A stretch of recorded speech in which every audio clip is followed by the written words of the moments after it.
Assalamualaikum warahmatullahi wabarakatuh.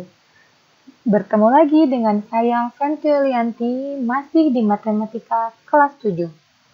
Nah, pada pertemuan kali ini, Ibu akan melanjutkan masih tentang materi himpunan yang sudah Ibu bahas sebagian. Nah, untuk pertemuan kali ini kita lanjutkan materi himpunan tersebut.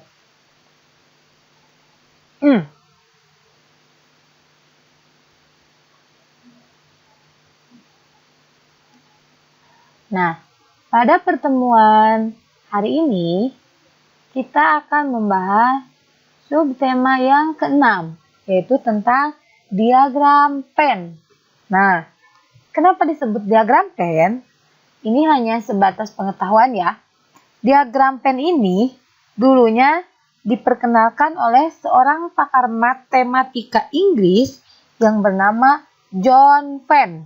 Nah, makanya disebut diagram Venn karena yang menemukannya atau memperkenalkannya adalah John Venn. Jadi diagram ini diambil dari nama penemunya sendiri ya. Nah, apa itu diagram Venn? Sebelum menuju ke diagram Venn, ada 3 hal penting yang harus kalian ketahui dalam menentukan diagram Venn. Yang pertama, himpunan semesta digambarkan sebagai persegi panjang. Nah, ini kodenya ya. Persegi panjang atau persegi. Jadi himpunan semestanya itu kita tuliskan dalam sebuah persegi panjang atau persegi. Yang mana huruf S-nya atau kata himpunan semestanya diletakkan di sudut kiri atas. Nah, kata kuncinya huruf S atau simbol himpunan semestanya kita taruh di sudut kiri atas. Sedangkan anggota-anggotanya digambarkan dengan noktah. Saya nggak tahu noktah. Noktah itu semacam titik bulat tapi besarnya. Seperti ini misalnya. Nah, titiknya besar. Ini kita bisa sebutnya dengan noktah. Kemudian, hal yang kedua. Setiap himpunan yang dibicarakan selain himpunan kosong ya tentunya. Jadi di diagram Venn ini himpunannya bukan himpunan kosong. Nah, setiap himpunan yang dibicarakan ditunjukkan oleh kurva tertutup sederhana. Kurva tertutup sederhana. Ingat, itu kuncinya. Kemudian yang ketiga, jika suatu himpunan anggotanya terlalu banyak atau tak berhingga, maka noktahnya tidak perlu digambarkan atau anggotanya tidak perlu dituliskan. Nah, ini adalah 3 hal penting yang harus diperhatikan sebelum kita membuat diagram Venn. Mari kita lihat contohnya. Nah, ini contoh yang pertama. Ini adalah contoh diagram Venn dari himpunan S, yaitu himpunan 1, 2, 3, 4, 5, 6, 7, 8, 9.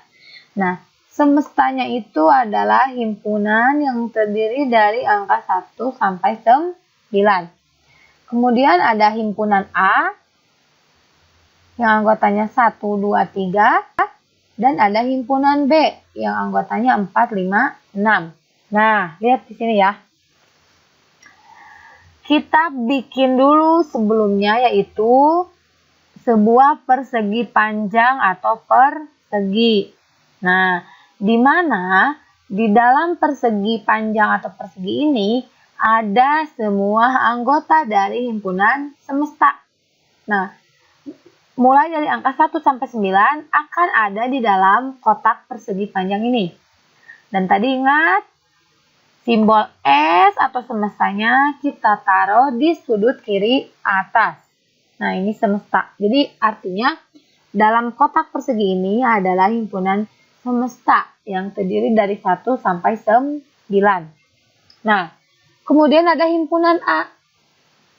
Himpunan A ini himpunan yang terdiri dari angka 1, 2, 3. Maka himpunannya kita simpan dalam sebuah kurva atau lingkaran bulat ini ya. Kita simpan dan kita namai himpunan A. Nah, ini yang ungu adalah himpunan A. Dengan anggotanya 1.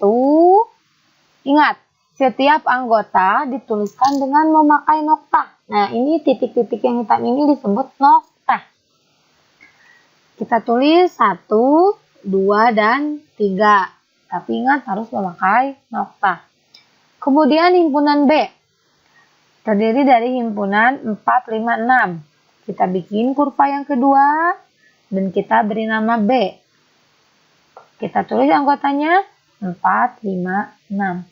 Nah, kalau ada anggota himpunan S atau semesta yang tidak masuk ke dalam anggota himpunan A atau anggota himpunan B, kita tulis di luar kurva ini ya. Di luar kurva, tapi masih dalam kotak persegi panjang. Jadi, karena ini yang ada di luar ya, ada angka 7, 8, 9. Karena ketiga angka ini tidak terdapat pada himpunan A maupun terdapat pada himpunan B, tapi mereka masih anggota dari semesta, maka kita taruhnya di luar kurva, tapi masih berada di dalam kotak persegi panjang. Itu contoh yang pertama. Kita lihat contoh yang kedua. Di sini semestanya masih dari himpunan yang memuat anggota angka 1 sampai 9. Nah, tapi himpunan A-nya berbeda. Himpunan A-nya adalah angka 1, 2, 3, 4. Dan himpunan B-nya adalah angka 4, 5, 6, dan 7. Perhatikan, pada himpunan A dan B ternyata ada angka yang sama, yaitu angka 4. Nah, di himpunan A ada angka 4, di himpunan B juga ada angka 4. Nah, jika ada angka yang sama, maka kurvanya menjadi berimpit atau tumpang tindih ya. Perhatikan lagi, kalau yang tadi di A dan di B tidak ada angka yang sama, sehingga kurvanya terpisah nih, tidak berimpit, terpisah. Tapi karena di contoh yang kedua ada angka yang sama, yaitu ada angka 4, maka kurvanya menjadi berimpit, nempel ya. Nah, di mana setelah kita tempelkan akan terhimpit satu buah kurva kecil ya, yang ada di tengah-tengah kurva A dan kurva B. Nah, yang di tengah-tengah ini kita simpan anggota himpunan yang sama tadi. Yang tadi kan yang samanya angka 4. Maka angka 4 kita taruh di tengah-tengah sini. Nah, ini artinya angka 4 ini ada di kurva A ada. Tuh lihat, di kurva A ada. Di kurva B juga dia ada. Nah, sisanya, himpunan A yang sisanya yaitu angka 1, 2, 3, kita taruh di dalam kurva A yang tidak masuk ke dalam kurva yang berimpit tadi. Begitupun juga angka 5, 6, 7 yang ada di himpunan B, kita taruh masih di dalam kurva B, tapi tidak di dalam kurva yang berimpit. Nah, sementara angka 8 dan 9 yang tidak ada di A dan juga tidak ada di B, kita masih tulis di luar kurva A dan B. Tapi ingat, masih di dalam kotak persegi panjang. Itu contoh yang kedua. Nah, untuk contoh yang ketiga, lihat ya, ada yang beda lagi. Di sini, himpunan S-nya masih tetap himpunan yang terdiri dari angka 1 sampai 9. Himpunan A-nya adalah himpunan yang terdiri dari angka 1, 2, dan 3. Sementara himpunan B adalah himpunan yang terdiri dari angka 1 sampai 6. Nah, setelah kita selidiki, ternyata nih, semua anggota A, 1, 2, 3 ini ada di anggota B. Nah, ingat, jika yang sebelumnya, materi yang sebelumnya, jika semua anggota A ada di anggota B, maka si A ini termasuk A adalah himpunan bagian dari B. Karena apa tadi?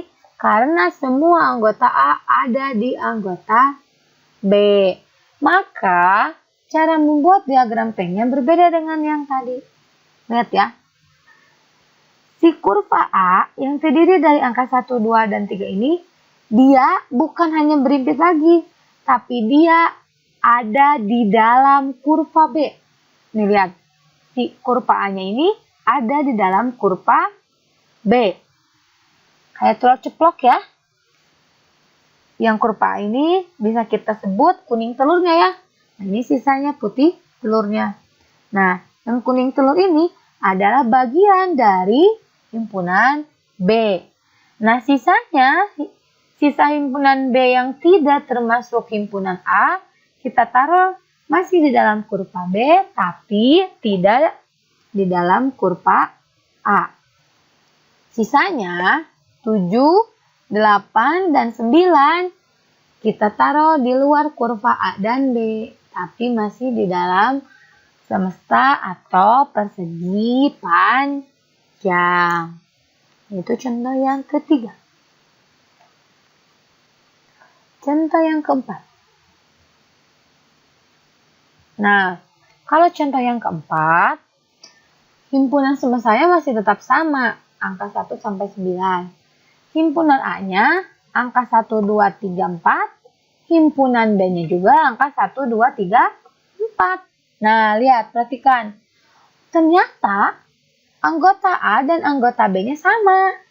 Berarti bisa kita simpulkan himpunan A ini sama dengan himpunan B. Yang mana setiap anggotanya sama ya. Maka kurvanya bisa kita bikin satu aja.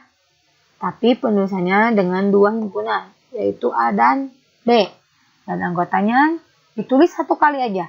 1, 2, 3, dan 4. Sisanya yang masih ada dalam semesta, tapi tidak ada dalam himpunan A dan B, kita tulis di luar kurva, tapi ingat, masih di dalam kotak persegi panjang. Nah, itu beberapa contoh diagram pen dari himpunan.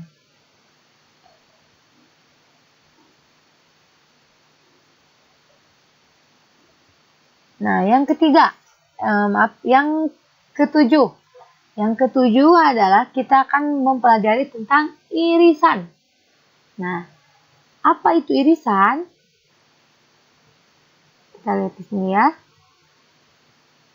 Nah, irisan dari himpunan A dan B adalah himpunan yang anggotanya merupakan anggota A sekaligus menjadi anggota B.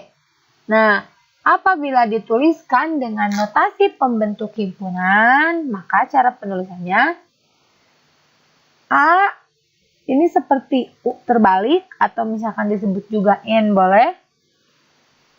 Tapi sebenarnya ini adalah irisan. Jadi dibacanya A, irisan B adalah himpunan X, di mana X-nya anggota A dan X juga adalah anggota B. Jadi intinya irisan ini adalah anggota himpunan yang ada di A dan juga ada di B. Nah, kita lihat contohnya. Misalkan, ibu punya himpunan A. Himpunan A-nya itu adalah himpunan bilangan asli yang kurang dari sama dengan 5. Artinya, kurang dari 5, tapi 5-nya di bawah ya. Kalau kurang dari sama dengan 5 itu kurang dari 5, tapi 5-nya harus kita bawa. Dan himpunan B-nya, himpunan B adalah himpunan bilangan asli antara 3 dan 7. Pertanyaannya, tentukan A irisan B. Kita jawab. Himpunan A adalah himpunan 1, 2, 3, 4, 5. Tadi bilangan asli yang kurang dari sama dengan 5. Ini anggotanya ya. Kemudian yang anggota himpunan B, bilangan asli antara 3 dan 7. Berarti anggotanya 4, 5, dan 6. Nah, perhatikan. Dari himpunan A dan himpunan B, angka berapa yang sama? Nah, kita kasih tanda. Oh, ternyata angka 4 dan 5 nih yang sama. Angka 4 dan 5 ada di himpunan A dan juga ada di himpunan B. Oh, ternyata A irisan B-nya adalah himpunan 4 dan 5. Kenapa? Karena 4 dan 5 adalah anggota himpunan A sekaligus menjadi anggota himpunan B. Ini ya irisan. Kalau digambarkan dengan diagram pen yang tadi, irisan itu yang tadi yang berimpit. Nah, yang seperti ini nih. Nah, ini adalah diagram pen untuk irisan pada dua himpunan. Jadi yang di tengah-tengahnya ini nih yang merupakan irisan. Tadi ya udah Ibu kasih tahu contohnya. Kemudian yang selanjutnya kita akan belajar mengenai gabungan. Nah, ada irisan, ada juga gabungan. Nah, gabungan di sini adalah, lihat pengertiannya ya. Gabungan dari dua buah himpunan akan menghasilkan suatu himpunan baru yang anggotanya terdiri dari anggota kedua himpunan tersebut. Operasi gabungan pada himpunan disimbolkan dengan huruf U. Kalau tadi irisan U-nya terbalik seperti N, kalau gabungan itu seperti huruf U. Atau misalkan bisa kita tulis A gabungan B. Nah, ini adalah gabungan. Kita lihat contohnya. Nah, gabungan dari himpunan A dan B adalah himpunan yang anggotanya merupakan anggota A atau anggota B. Apabila dituliskan dengan notasi pembentuk himpunan, maka akan seperti berikut. A gabungan B sama dengan himpunan E, di mana X-nya anggota A atau X-nya anggota B. Ya, contohnya. Nah, misalkan Ibu punya himpunan P, yaitu himpunan bilangan asli kurang dari 8, dan himpunan Q, bilangan prima antara 2 dan 13. Tentukan P gabungan Q. Kita cari dulu anggotanya. P, bilangan asli kurang dari 8. Berarti isinya himpunan 1, 2, 3, 4, 5, 6, dan 7. Dan Q, himpunan Q, bilangan prima antara 2 dan 13. Maka isinya 3, 5, 7, dan 11. Untuk bilangan prima udah Ibu bahas di materi sebelumnya. Untuk yang masih lupa, monggo boleh dicek materi yang sebelumnya. Nah, sehingga kalau ditanyakan P gabungan Q, nah lihat ya. Kalau di sini ada angka yang sama, yaitu angka 3. Nih, ini juga ada angka 3. Ada angka 5. Di sini juga ada angka 5. Dan yang terakhir ada angka 7. Nah, kalau ditanyakan irisan, berarti ini irisannya 3, 5, dan 7. Tapi kalau yang ditanyakannya gabungan, nah, Yang samanya ini hanya ditulis satu kali. Jadi intinya kita gabungkan anggota himpunan P dan anggota himpunan Q secara berurutan, tapi jika ada yang sama, ini angka 3, 5, dan 7, jangan ditulis ulang menjadi 2 kali, tapi hanya ditulisnya 1 kali. Misal, kita bersusun dari angka 1, 1, 2, 3. Nah, 3-nya ini kan ada 2, jangan ditulis dua-duanya jadi 3,3, enggak. Kita hanya perlu menulisnya 1 kali. Berarti 3, 4, 5 juga 1 kali, 6, 7 juga 1 kali, dan yang terakhir angka 11. Nah, itu adalah tentang gabungan.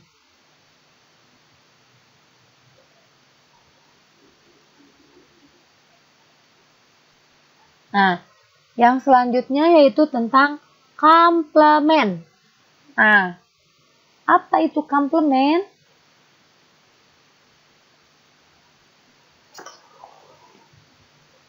Nah, komplement itu adalah bila suatu himpunan A dengan semestanya S, maka komplement dari A ditulis A pangkat C atau dibacanya A komplement, yaitu himpunan yang anggotanya merupakan anggota himpunan semesta tapi tidak ada di himpunan A. Jadi ini sisa dari himpunan A yang tidak ada di A tapi ada di himpunan semesta. Nah, apabila dituliskan dengan notasi pembentuk himpunan, maka sebagai berikut. A komplement adalah himpunan X, di mana X-nya anggota himpunan semesta, atau X-nya bukan anggota dari himpunan A. Untuk lebih jelasnya, kita lihat contoh berikut.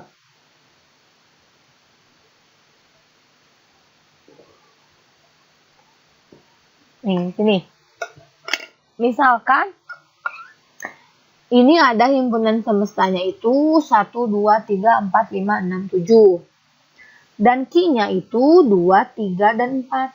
Nah, kalau ditanyakan himpunan komplement, berarti itu sisanya. Sisa dari himpunan sisa dari himpunan semesta, tetapi tidak ada di himpunan Q. Nih, jadi kalau ditanyakan Q komplement, maka jawabannya adalah jangan yang ada 2, 3, dan 4-nya ya. Berarti sisanya adalah angka 1,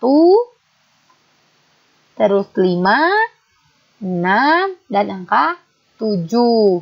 Nah, jadi Q komplementnya itu adalah angka 1, himpunan angka 1, 5, 6, dan 7. Artinya himpunan semesta yang tidak ada di himpunan Q. Nah, itu tentang komplement. Kita lanjutkan ya sedikit lagi. Nah, yang ke-10 yaitu tentang selisih 2 himpunan.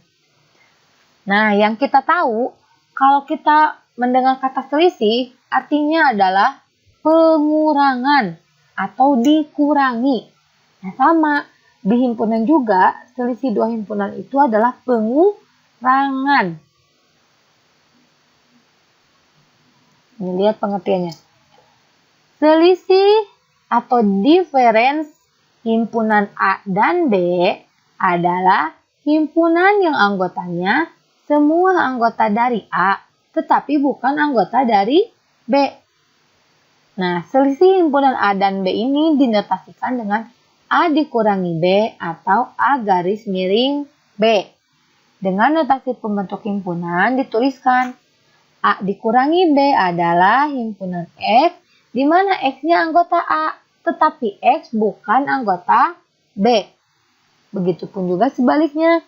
Jika B dikurangi A, artinya himpunan X, di mana X itu anggota B, tetapi X bukan anggota A. Untuk lebih jelasnya, kita lihat contoh berikut. Nah, ada catatan sedikit ya. Catatannya, A dikurangi B dibacanya selisih A dan B. Selisih A dan B ini tidak sama, awas. A dan B selisihnya tidak akan sama dengan selisih B dan A.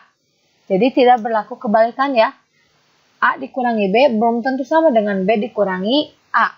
Nah, untuk membuktikannya, simak selisih dua himpunan berikut.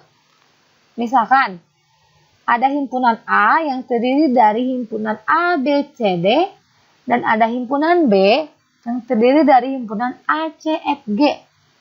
Nah, maka selisih dari A min B adalah, tadi A min B itu himpunan A, tetapi himpunan yang anggotanya anggota A, tetapi dia bukan anggota B.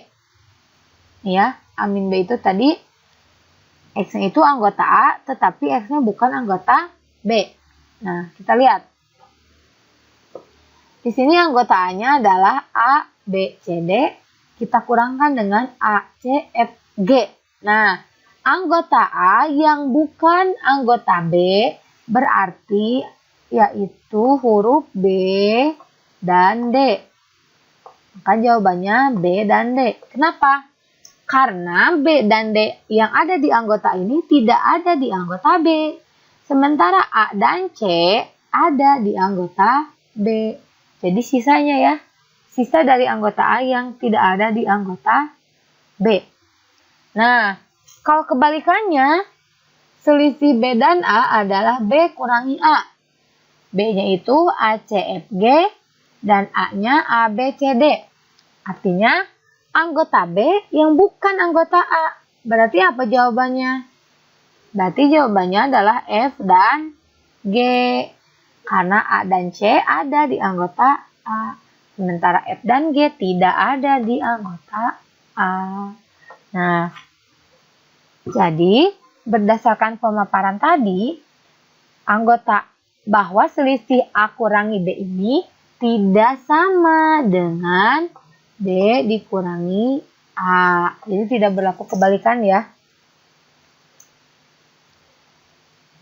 Kita lihat contohnya. Diketahui himpunan semesta adalah himpunan angka 1 sampai 10.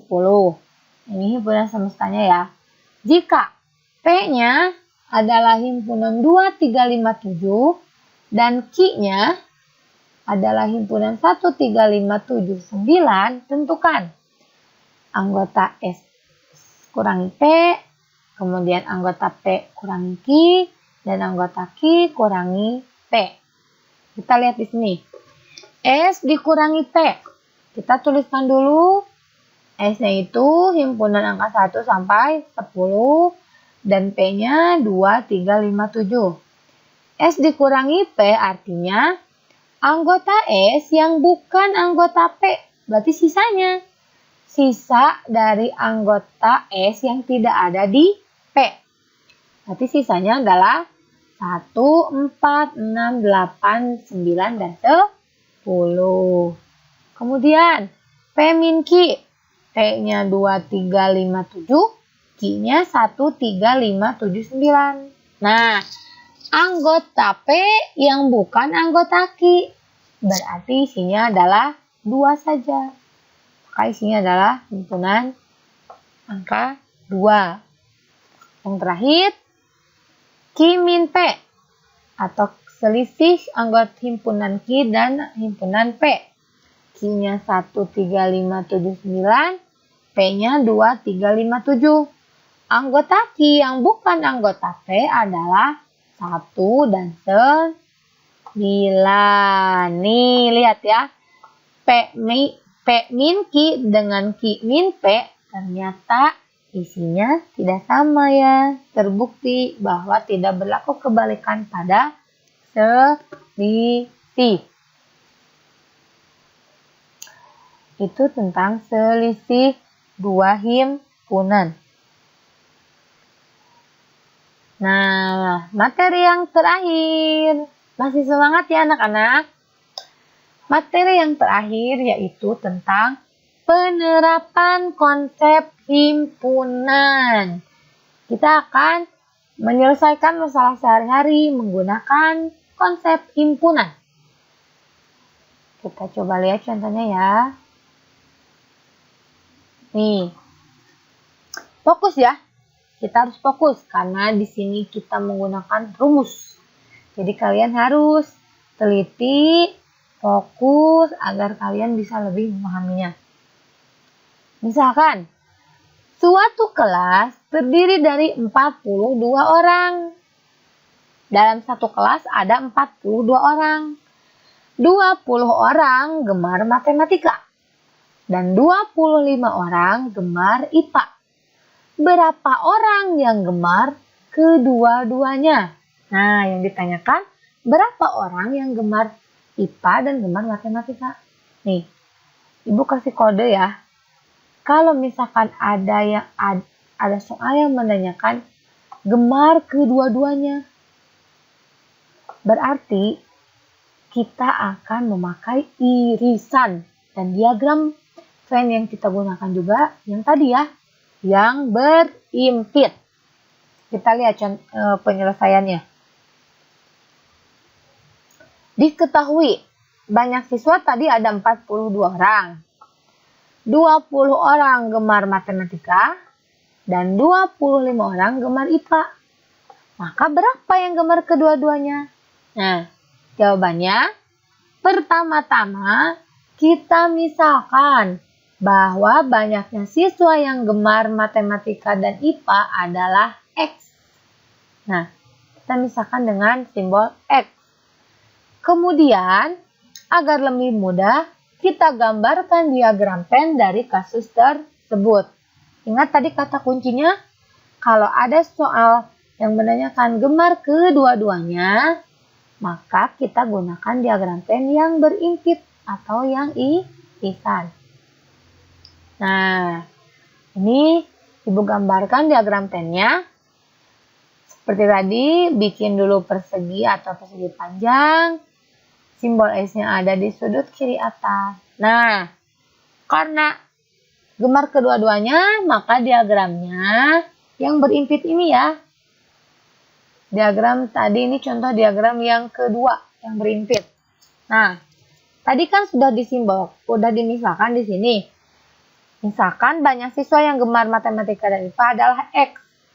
Berarti yang gemar kedua-duanya itu letaknya ada di tengah. Irisannya ini irisannya ada di tengah.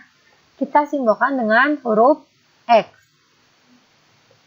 Nah, yang gemar matematika tadi ada 20 orang. Tapi kan sudah ada sebagian orang gemar kedua-duanya. Maka sisanya yang gemar matematika saja, yaitu 20 kurangi X. Begitupun juga yang gemar IPA. Kita ambil sisanya. 25 dikurangi X. Nah, banyak siswa yang gemar matematika 20 min X dan yang gemar IPA 25 min X. Lanjutkan.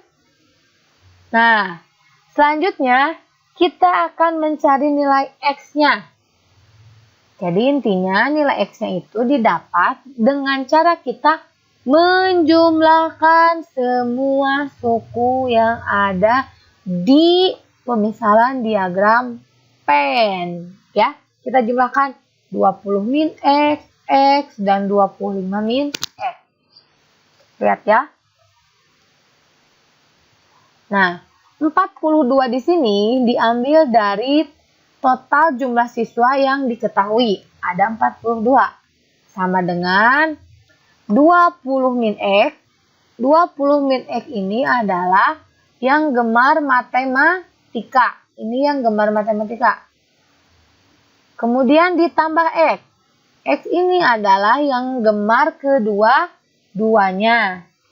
Kemudian ditambah lagi 25 min X. Yang 25 min X ini adalah yang hanya gemar IPA. Berarti tadi kan total sama dengan yang gemar matematika saja, ditambah yang gemar keduanya, ditambah yang gemar IPA saja. Kita jumlahkan, 42-nya kita tulis ulang. Ini kurungnya kita buka semua ya. Karena penjumlahan berarti tidak berpengaruh pada tanda. 20 kurangi X ditambah X ditambah 25 kurangi X. Kita sederhanakan lagi. 42 sama dengan nih. X negatif X ditambah X. Kan sebelumnya pernah Ibu ajarkan di penjumlahan bilangan bulat. Negatif 1X ditambah 1X. Ini akan habis. Kita coret saja. Nah, berarti sisanya 20 tambah 25. Hasilnya 45 dikurangi X. Kita tulis 45 kurangi X. Nah, kemudian kita pindah ruaskan. Min X pindah ruas ke sebelah kiri.